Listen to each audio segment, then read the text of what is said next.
So far, I have made $0 for filmmaking. The reason for it is because I don't have a job yet. I don't have a filmmaking job. Right now, I'm still a film student, but right now I'm gonna just share my ideas, share what I've learned through my film classes as to how much you can probably earn as a filmmaker, and then also how I believe you can make filmmaking a full-time job and make a really good income. So first, I also want to talk about something that could be beneficial, and maybe who knows, you might get lucky trying, right?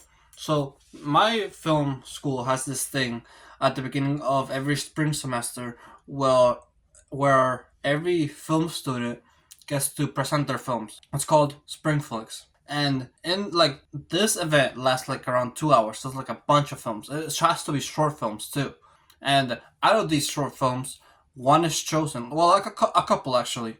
And then like 2 weeks later, there's like an end of the year, end of the semester ceremony where the students who are graduating get to attend. And yeah, there's like a way of a way of the film professors saying goodbye to their film students.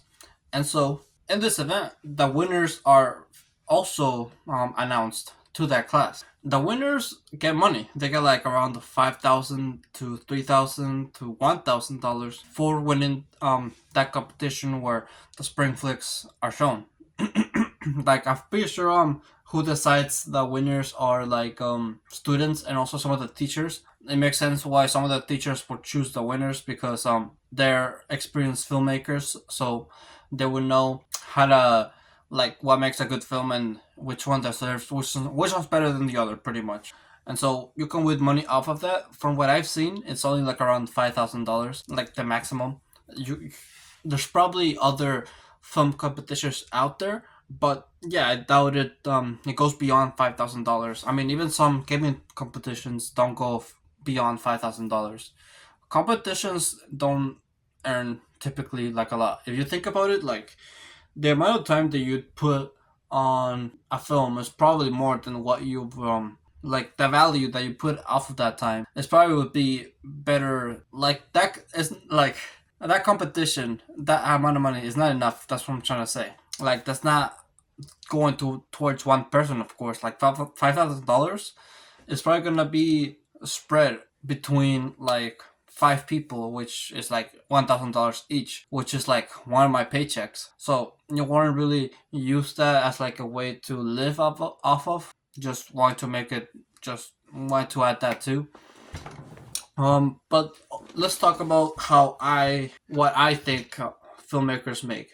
A simple Google search as to how much a filmmaker makes per year resulted for me finding out that they earn between 35,000 to 55,000 per year, which is not a lot if you really think about it. There's just like a Google search. It could be like depending on the company that you work for, it could vary, right? If you work for like for example Warner Brothers, or if you work for Sony, Disney, like maybe you can get paid more, right? It also depends on your position. Since that question was pretty broad, Google didn't really give me like a really specific answer. They just give me like a broad answer to be completely honest. Like most fast food chains earn that much too. And I also wanted to okay, I'm going off of different points, right? But let's just stick to one right now. If you did earn like around $35,000, that wouldn't be enough, right? That would be too low. Would you be satisfied? Well, with that, not really, right? And a lot of people has the reason why I'm talking about this is because a lot of people have that misconception that you can make a lot of money making films, and you probably could. And once again, it just depends on your position. But that's not always the case when it comes to review role. And most jobs are saturated, especially this one. And actually, now that I think about it, this job, what I mean saturated, I mean like a lot of people are trying to get it. And because people probably already have the skill of content creation already, because social media and everything, and posting content on social media. So since a lot of people already have that skill. They could say, "Hey, I know how to do this. I can probably have a job, and they can hire me because I already have that skill." And so that made me think, like, why is this job saturated? But then I realized that every job is saturated. Like, I went to apply. This was like 2 years ago when I first started college. Applied for a Canes position. I wanted to be like a crew member there, and I did the interview with two other people. It was like a three-person interview. When I saw that, I was like, that made me realize that, oh shit, people or just want any job. Like, I thought it was gonna be like a slam dunk. I was gonna get the job for sure. I was gonna be the only one. But people want fast food. People want jobs where they don't get paid more. And so that made me realize the importance of building your own brand and doing your own thing, having your own identity, and making money that way. Because that's how people make a lot of money nowadays. That's how you become financially free. And I feel like you should take advantage of this idea before AI takes over. I just saw, like 2 days ago, a video from Penguin C0 Charlie. I saw a video where AI, like long form videos, are becoming popular now. Like the one I saw this video that it made an AI generated like America's Got Talent episode, and it actually got like a millions of views. It's crazy how people are starting, like, I know there are some old people who can't tell if AI is gonna, like, okay, this is like another story that I'm gonna tell, but I remember my mom was like, "Oh, did you see that new Harry Potter trailer?" And she showed it to me, and it was just a bunch of AI pictures, like of the same Harry Potter actors, just like a little bit grown up and everything, just like different. And I was like, "Mom, that's AI generated," and she didn't know. That's, yeah, just something else that you have to keep in mind. Like, AI is gonna replace a lot of things, and you have to get a job which AI can replicate. Content creation is one of those jobs. Acting is one of those jobs. Filmmakers, yeah. I don't know about editing. I think editing. I already talked about this in another video. You can check that out about if AI is gonna replace filmmaking. But yeah, you have to just keep that in mind. But yeah, let's go back to the importance of content creation. When it comes to content creation, you can create content about anything. You can create content about fitness. You can create content about, let's say, fishing, and also filmmaking. I really like this format where I could just talk about anything about filmmaking, and also share my films, and also share my process when it comes to making those films.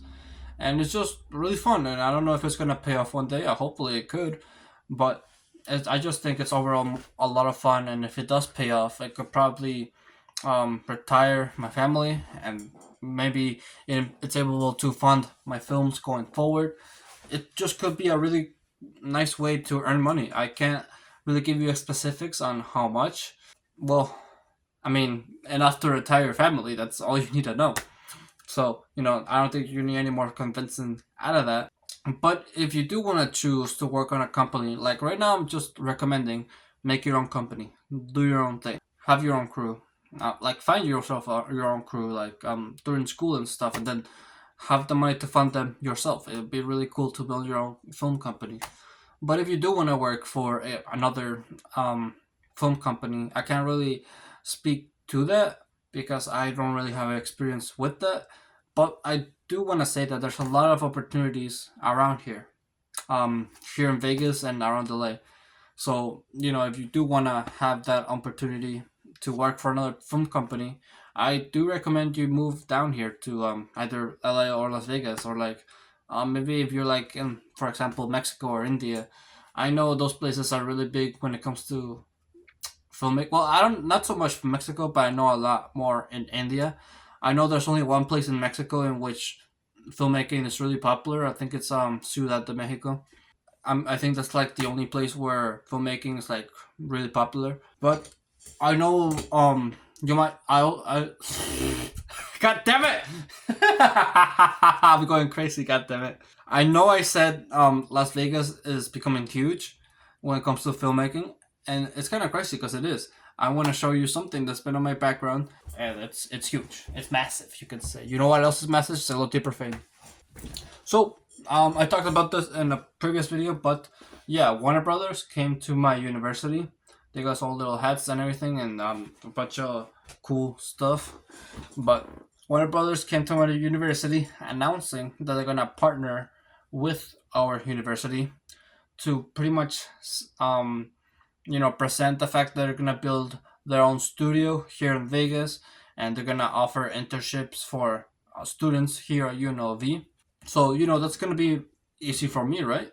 I don't know if it's gonna. That's the thing. The thing is, I don't know if the studio is gonna be done by the time I graduate. I don't know. We'll see if I already told you that I prefer just doing my own thing, building my own company, but it would be nice to maybe collaborate with Warner Brothers. Who knows? Diego Vargas, Warner Brothers collaboration. Not me working for them, but a collaboration. That's just, let's just put it at that. But yeah, it's also, I mean, it's cool having a studio there, visiting, seeing how people make movies and everything. There's a reason why at Universal there's a ride where they show you how to. That's like my favorite ride at Universal, by the way. The one where they show you how to they make the movies. Uh, it's like a studio, I think. Well, it is a studio, but it's not like an actual. It's like when you they present to the audience. But yeah, it's still just a pretty cool ride. I can't really speak when it comes to actually getting the job and actually working for them. When it comes to working for a film company, like I can't really speak to that, but I can only speak with the opportunities that have been given to me, and that could be given to you depending on the choices that you make. So, with that, thank you for watching this video. If you would like to, make sure to leave a like, subscribe if you're new and like my channel, and always remember to live your life like there's no tomorrow.